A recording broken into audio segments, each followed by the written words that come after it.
Hello students, welcome to the class of English Literature. In the last video we were discussing the poem named To a Sad, composed by William Butler Yeats, a very famous Irish poet. In that video we have discussed its whole summary and the stanza number 1 with its explanation. Now in this video we are going to study stanza number 2 and stanza number 3 and their whole explanation. The Irish poet W.B. Yeats is in a bitter mood in this poem. He is warning the spirit of a dead townsman. And who he is? He is a politician, Charles Parnell, who is revisiting the town that he will find things no better than they were in his time. There is the same persecution of good, well meaning men as before. He would be happier in the grave, according to Yeats. As I have earlier told you, the dead man has been identified as the Irish nationalist leader Charles Parnell.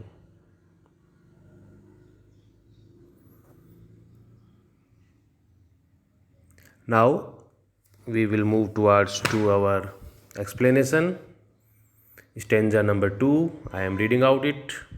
A man of your own passionate serving kind, who had brought in his full hands what had they only known, had given their children's children loftier thought, sweeter emotion, working in their veins like gentle blood, has been driven from the place, and an insult heaped upon him for his pains and for his open-handedness. Disgrace, your enemy, an old foul mouth, had set the pack upon him. Here you can clearly see in the very first line, W. Yeats has mentioned a man. Who is this man? This is not Charles Parnell of stanza number 1. This is another person, an art dealer or collector of paintings, Hughes Lane.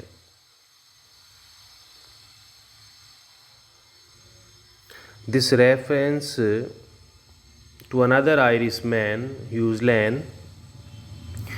He was an art dealer and collector of the paintings and pictures,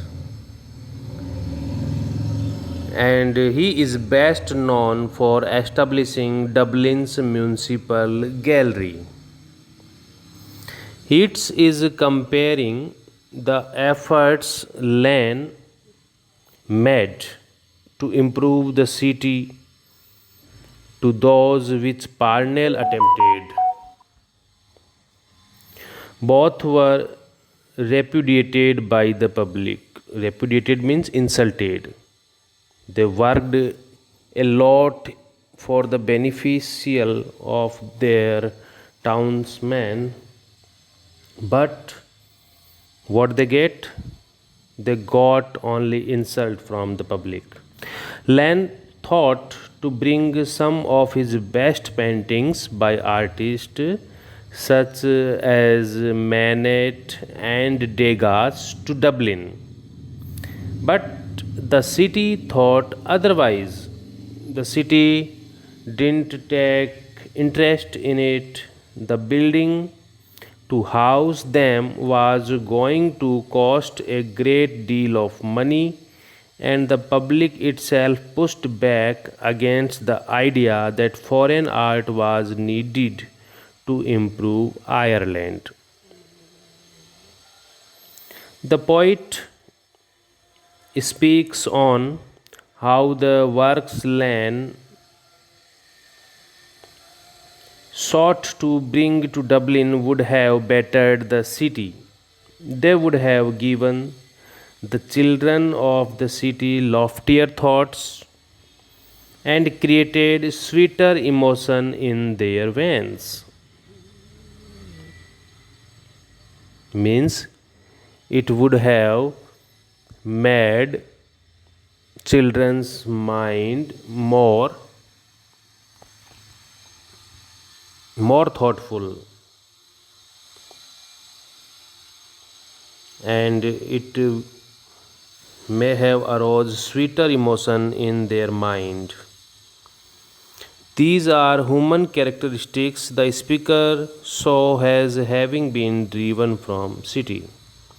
Rather than appreciate Len for his efforts, there were insults heaped upon him for his pains. Here, the W Beats want to say, although Charles Parnell and Hughes Lane both made their efforts to improve the city life of Ireland, but what did they get? They got insults only for their pains. He was being open handed and was met with disgrace.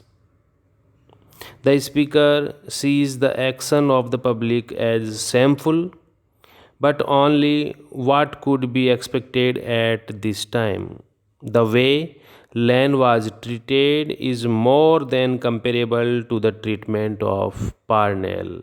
Means both person met the same fate. Now we will move towards to our stanza number third. Go, unquiet wanderer, and gather the Glasnevin coverlet. Glasnevin, a name of city that is near to Dublin, where most famous or notable persons are buried. About your head till the dust stops your ear, the time for you to taste of that salt breathe and listen at the corners has not come. You had enough of sorrow before death. Away, away, you are safer in the tomb. In this third stanza, our speaker W.B. Yeats returns to addressing Charles Parnell again. We have seen that in stanza number first and stanza number third, both are devoted to Charles Parnell, but the stanza number second addresses to Hugh Lane. In this stanza number third, the W. Beats is again addressing Charles Parnell. He tells the man who a reader must remember has returned to the earth as a shade or ghost. He is now but a wanderer. He is only a wanderer. The speaker also asks the ghost who is wandering over the earth of Ireland to take with him his Glasnevin coverlet.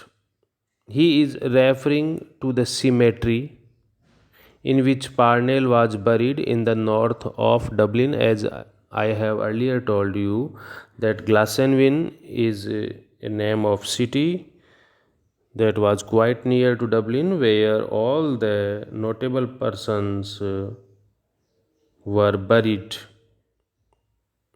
and Charles Parnell was also buried in that city.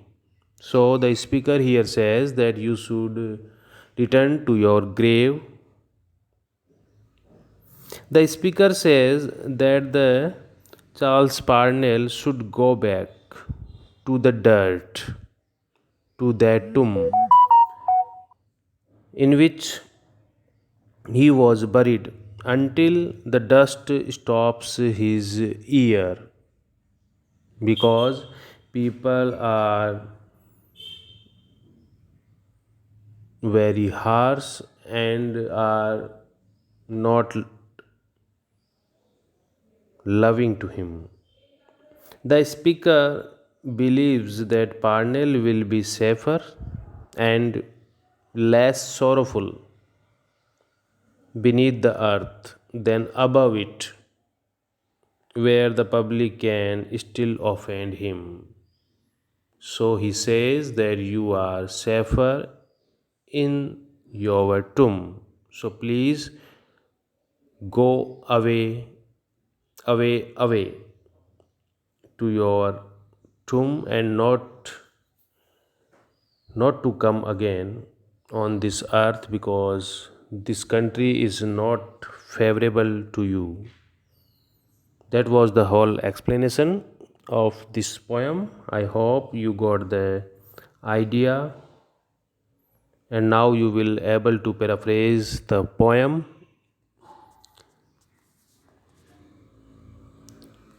Thank you.